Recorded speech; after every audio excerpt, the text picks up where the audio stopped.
یہ واقعہ آیت اللہ باقر وحید بیبہانی کا ہے. بڑے بڑے مجتہدین انہیں استاد کہا کرتے تھے، استاد الفقہاء تک انہیں کہا جاتا تھا. لہٰذا کچھ ایسا معاملہ رہا کہ ایک مرتبہ اپنا علاقہ انہوں نے چھوڑا ہے، کربلا آئے ہیں اور کربلا کے پاس ایک چھوٹے سے گاؤں میں پیش نماز ہو گئے. اچھا، علم بہت زیادہ تھا لیکن اپنے آپ کو معمولی ہی جانتے تھے، اپنے آپ کو انڈر اسٹیمیٹ کرتے تھے کہ میں معمولی سا طالب علم ہوں. ایک وبا آج بھی دور میں پھیلی ہوئی ہے کہ علماء کے خلاف، مراجع کے خلاف جو باتیں کی جاتی ہیں، ہمیں مراجع کی ضرورت نہیں، مراجع نے کیا ہی کیا ہے، یہ مراجع تو اپنے فائدے کی باتیں کرتے ہیں. یہ جو تمام ان کے خلاف مراجع کے بارے میں یا مجتہدین کے بارے میں جو آوازیں ہوتی ہیں، ایسے ہی اس دور میں بھی ایک مومنٹ چلا ہوا تھا. اور یہ بھی تاریخ میں موجود ہے کہ اس مومنٹ کے خلاف جو آواز اٹھائی تھی اور ایک جواب بہترین دیا تھا اور اس چیز کو ختم کیا تھا جنہوں نے، وہ آیت اللہ باقر وحید بیبہانی تھے اس دور میں. تو لہٰذا اب جہاں پر یہ پیش نماز ہے وہاں ابھی یہ وبا ذرا کم پھیلی تھی کہ ہمیں مجتہدین کی ضرورت نہیں، یہ والی وبا. ان کا معمول تھا کہ بعد نماز مغربین یہ منبر پر جاتے اور کوئی ایک حدیث معصومین کی بیان کرتے تھے اور اس کی تشریح کرتے تھے اور بہت زیادہ وقت نہیں لیتے تھے، 5-7 منٹ لیتے تھے اور اس کے بعد اتر آتے. ایک روز حسب معمول روز کی طرح یہ منبر پر آئے بعد نماز مغربین اور انہوں نے قطب راوندی، بہت ہی اوتھینٹک معتبر راوی ہیں، ان کی روایتیں معتبر جو کہ ہوا کرتی ہیں، قطب راوندی کی انہوں نے ایک روایت کو پیش کیا جس میں امام جعفر صادق علیہ الصلوۃ والسلام فرماتے ہیں کہ اپنے زمانے کے امام کے ظہور کے لیے بھرپور دعا کرو، لیکن اگر تمہاری دعا کے باوجود بھی تمہارے امام کا ظہور نہ ہو تو سمجھ لینا اس وقت ان کا نہ آنا ہی تمہارے حق میں فائدے مند ہے. اچھا، یہ جو حدیث انہوں نے بیان کی، اب یہ اس کی تشریح کرنے جا رہے تھے، بتانا چاہتے ہیں کہ یہ جو اس میں بیان کیا گیا کہ جو تم امام کی ظہور کی دعائیں کرتے ہو لیکن اس کے باوجود امام نہیں آ رہے ہیں، تو اس کے معنی ہے کہ ابھی ان کا نہ آنا جو فائدے مند ہے. اس سے مراد یہ ہے کہ ابھی تم تیار نہیں ہو، تو لہٰذا اپنے آپ کو اس طرح سے تیار کر لو تاکہ امام جلد از جلد آ جائے اور تمہیں فائدہ اس کا مل جائے. لیکن انہیں تشریح نہیں کرنے دی گئی اور انہیں منبر سے گھسیٹ کر نیچے اتارا گیا، مسجد سے باہر کیا گیا اور یہ کہتے ہوئے کہ آپ بھی انہی میں سے ہیں جو نہیں چاہتے کہ امام کا ظہور ہو، ہمیں آپ جیسے علماء مجتہدین کی ضرورت نہیں ہے. انہیں وہاں سے ہٹایا گیا. 6 مہینے سے یہ یہاں نماز پڑھا رہے تھے. بہرحال جب انہیں ہٹایا گیا، یہ گھر آتے ہیں. واقعہ بہت طویل ہے، میں مختصر کرتے ہوئے کہ جب گھر آتے ہیں تو اب یہ پریشان ہے کہ کم سے کم تشریح کر لینے دیتے یہ لوگ. ان لوگوں نے اس حدیث کی تشریح بھی نہیں کرنے دی، وضاحت نہیں کرنے دی. اب یہ بیٹھے تھے کہ تبھی دروازے پر دق الباب ہوئی. دروازہ انہوں نے کھولا. آنے والا جو تھا وہ اسی مسجد کا ٹرسٹی تھا، متولی تھا.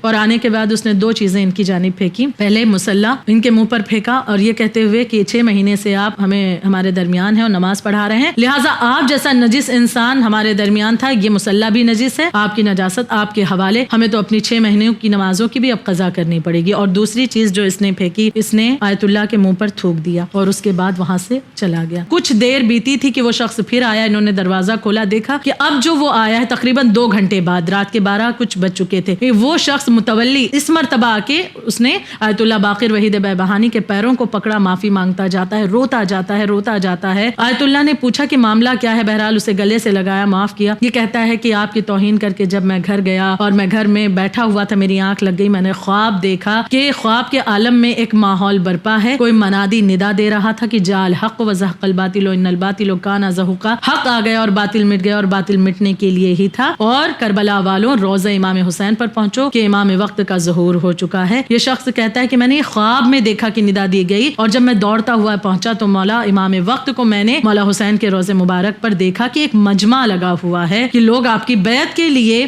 گروپ گروہ در گروہ جمع ہو رہے ہیں. یہ شخص کہتا ہے کہ میں خواب کے عالم میں دیکھتا ہوں امام وقت کو مولا حسین کے روضے پر. میں بھی بڑھا کہ میں تو مولا کا چاہنے والا، میں نے تو بڑا اپنے آپ کو آمادہ کیا امام کی نصرت کے لیے، تو میں بھی آگے بڑھوں، مولا کی بیعت کروں اور کہوں مولا میں نے اپنے آپ کو بڑا تیار کیا ہے آپ کی نصرت کے لیے اور آپ کا ظہور ہو گیا. یہ شخص کہتا ہے کہ میں آگے بڑھا، میں نے کہا مولا اپنی بیعت کا شرف عطا کریں. کہتا ہے کہ میں نے جیسے ہی ہاتھ بڑھایا مولا نے اپنے ہاتھوں کو پیچھے کھینچ لیا اور کہا کہ نہیں ابھی نہیں. یہ لباس کیسا پہنا ہے تم نے؟ یہ کہتا ہے کہ میں نے کہا کہ مولا لباس تو درست ہے. کہا نہیں، یہ لباس جس سودے کے عوض میں تم نے حاصل کیا وہ سودا درست نہیں تھا، حرام کا تھا، لہٰذا حرام کی کمائی سے خریدا گیا لباس بھی درست نہیں، جاؤ تبدیل کر کے آؤ پہلے. یہ کہتا ہے میں گیا لباس تبدیل کر کے آیا، پھر مولا کے پاس آیا، مولا بیعت کا شرف دیجیے. کہا ابھی نہیں، جاؤ اور اپنا گھر جو ہے اپنے چچا کو دے دو اس کی چابی. امام نے کہا، یہ کہتا ہے کہ میں نے کہا کیوں مولا وہ میرا گھر ہے. کہا نہیں، وہ تمہارے دادا نے تمہارے چچا کو ہبا کیا تھا. ہبا گفٹ کرنا، اور جسے گفٹ کیا جاتا ہے اس کا حق ہوتا ہے، لیکن تمہارے بابا نے اس گھر پر قبضہ کر لیا اور تمہارے چچا کو نہیں دیا. تمہارا رہنا وہاں جائز نہیں ہے، حق چچا کا ہے، جاؤ اسے دے کر آؤ. گیا گھر کی چابی وہاں دیا, بیوی بچوں کو, کہتا ہے میں نے درخت کے نیچے بٹھایا, پھر خواب بیان کر رہا ہے کہ میں آیا. مولا اب بیعت کا شرف, کہا نہیں, اپنی بیوی کو طلاق دو, اسے مائکے چھوڑ کر آؤ. کہا مولا کیوں, وجہ کیا ہے؟ کہا وہ تمہاری بہن ہے.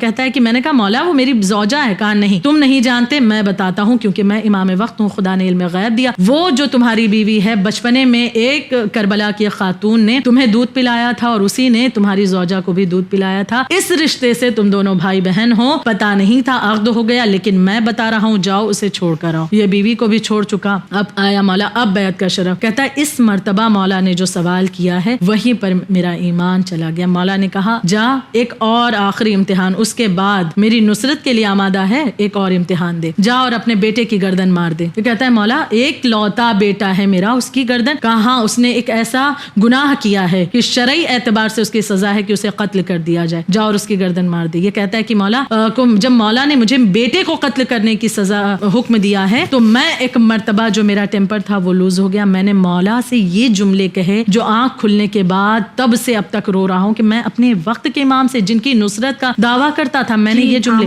کہتا ہے کہ جب امام نے کہا کہ اپنے بیٹے کی گردن مار دے, میں نے پلٹ کر کہا کہ تجھے میں سید بھی ماننے کے لیے آمادہ نہیں ہوں, تو نے میرا گھر مجھ سے چھینا. یہ کہتا ہے میں نے یعنی کہ اس انداز سے میں نے امام سے گفتگو کی کہ تو نے میرا گھر مجھ سے چھینا, تو نے بہترین لباس مجھ سے دور کروا دیے, میری بیوی چھڑوا دی, اب ایک بیٹا ہے اور تو کہتا ہے کہ اسے بھی قتل کر دے. میں تجھے امام تو کیا سید بھی ماننے کے لیے تیار نہیں. کہتا بس اسی جملے پر میری آنکھ کھل گئی کہ میں امام وقت سے کہہ رہا تھا کہ میں آپ کو امام کیا سید بھی ماننے کے لیے تیار نہیں. تب مجھے آپ کی حدیث یاد آئی کہ واقعاً ہم اپنے وقت کے امام کے ظہور کی دعا تو کرتے ہیں, لیکن ہم اس طرح سے آمادہ نہیں ہیں کہ اگر ابھی امام ظاہر ہو جائے اور نصرت امام وقت کے لیے کہہ دیں کہ تمہارے گھر کی ضرورت, تو ہم اپنی گھر کی چابیاں چھپانے لگیں گے. خدا کے اگر حکم سے امام وقت ہمیں یہ کہہ دیں کہ تمہارے بیٹے کی شہادت دینی پڑے گی تو ہم اپنے بیٹے کو بچانے کے لیے امام کے خلاف ہو جائیں گے. بیوی کو چھوڑنا پڑے تو ہو سکتا ہے ہم امام کو چھوڑنے پر تیار ہو جائیں, بیوی کو چھوڑنے پر آمادہ نہیں ہیں. تو یقیناً ہمیں یہ سوچنے پر مجبور کر رہا ہے یہ واقعہ بھی کہ بے شک جو ہم نصرت کا دعویٰ کرتے ہیں کہ امام کی نصرت کریں گے, جو ہم دعویٰ کرتے ہیں کہ امام کی محبت میں ہر وقت لبیک کہنے کے لیے تیار رہتے ہیں, بیعت کا شرف چاہتے ہیں, لیکن کیا ہم نے اپنے آپ کو خود کو تیار کیا ہے؟ کہیں یہ دعوے کھوکھلے تو نہیں ہیں.